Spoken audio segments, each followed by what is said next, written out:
गणपती बाप्पा मोरया। आज मी माझ्या बाप्पासाठी मोदक बनवणार आहे।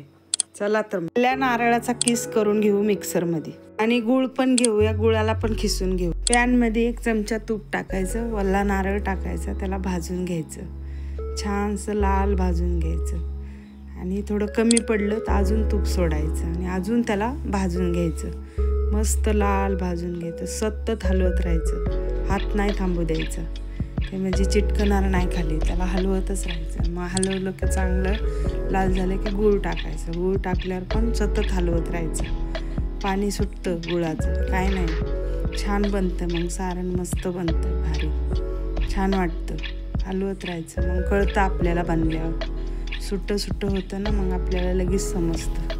मग बनत आलं की इलायची पावडर त्यात टाकायची, इलायची पावडर टाकल्याच्या नंतर हलवून घ्यायचं, परत त्याला हलवायचं, चांगलं मिक्स करून घ्यायची इलायची पावडर। इलायची पावडर टाकली की अजून सुट्ट झालं की मग काढून घ्यायचं आपलं सारण तयार।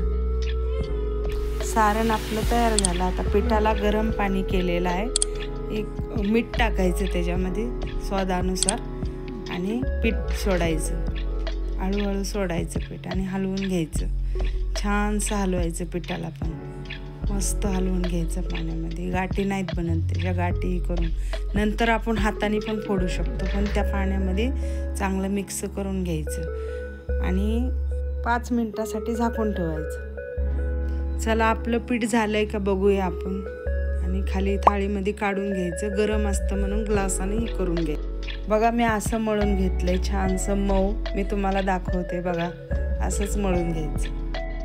बघा आता मोदक बनवाय घेऊ आपला, मी साच्यामध्येच बनवते, हाताने पण बनवलंय, पंखड्या काढून असं बनवलेलं आहे, पण साच्यामधलाच दाखवते मी तुम्हाला बनवून, कसा वाटतं बघा मोदक, छान बनतो साच्यामध्ये पण, असाच बनवायचा, छान वाटतो।